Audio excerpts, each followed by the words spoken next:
And now we move to the Commonwealth. Commonwealth pieces. By the way, I want to point something out here before I start going down the line too much. This is a marker that you can get from historical board gaming, and you can see how thick it is. It sits up really nice and high.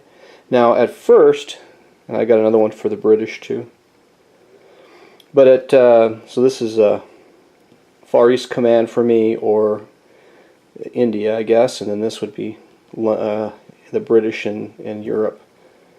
It may seem, when you first look at it, that it seems like a little overpowering. I mean, why, I guess, would you want to play with, you know, this kind of a piece for your marker versus this, which is, you know, flatter? And these aren't bad, don't get me wrong, these aren't bad. These are Axis and Allies pieces, and they're not bad.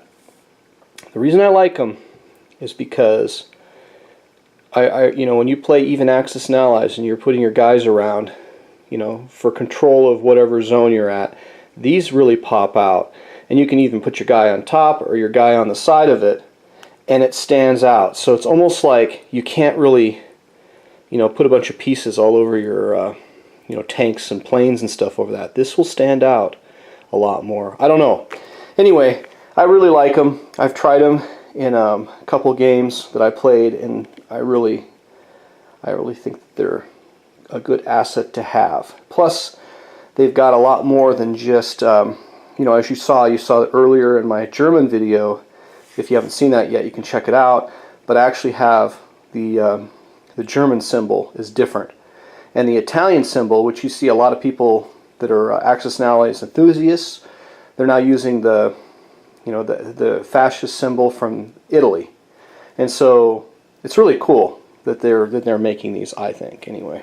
But anyway, let's talk about the pieces. Standard Axis and Allies pieces a lot of the way through on the Brits and the Aussies. So Axis and Allies pieces here. For the Aussies, that's an Axis and Allies, and that is too. It's a Sentinel, a light tank. For the British, my light tank is the standard Matilda, because the Matilda actually was a light tank, believe it or not. They're using Valentines for their medium tanks. This is a historical board gaming piece, and so I'm using it as a medium tank in my game. Same with the Aussies. And then the heavy tank is the Churchill. So that's a Churchill, and same with this. So if these guys develop heavy tanks, they'll have the Churchills to use. I've got my motorized, which is just a truck. And then I've got a Sexton. They were on sale, these mobile artillery, and I've got them coming from the Aussies as well. Fleets, pretty standard. I don't have the battleship out, but it hasn't changed. I don't have the historical board gaming battleships yet for the Brits. Casablanca light carrier carries one fighter or one tactical fighter. I really like the Aussie pieces that Axis and Allies put out. I don't understand why. They did a really good job, it seems, with the Italians and the Aussies, and then they just seem to fall on their face in some cases when it comes to some of the other more used pieces. I just don't understand why. It just seems strange to me. And I don't mean that I dislike the pieces. It's just they're old. Like, here's an Aussie infantry sculpt, and that guy is cool. It's what you would think of. This piece, I don't think this piece has changed, and maybe they don't feel they need to, but it hasn't changed since, what, the 90s? And this is an army that's used a lot more than these guys. So for whatever reason, I don't quite understand it. But here are the planes. So you got a C-47 for your air transport, a B-25 for your medium bomber, of course the standard Axis and Allies Lancaster, Spitfire, and tactical bombers, and Mosquito. I've got some other pieces coming from historical board gaming. But these two are from historical board gaming, these two pieces here. And the Aussies, I don't really know what this is. This is like a CAC fighter, I think. This is an Axis and Allies. The Mosquito, the Lancaster, and the Spitfire.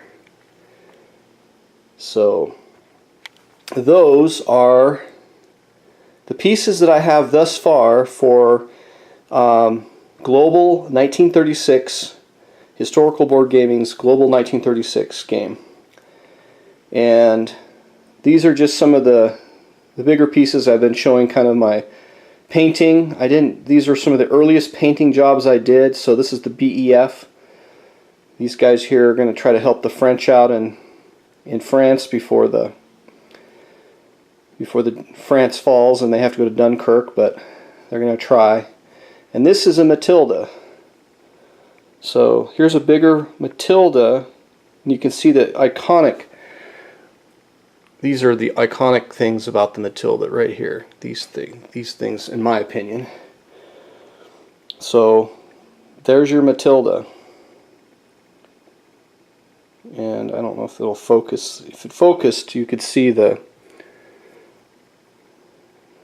my camera is horrible at focusing. I understand I'm trying to show little pieces and it's not focusing for me, but that's the Matilda for Axis and Allies, and that comes out of the standard game. So anyway, those are my pieces.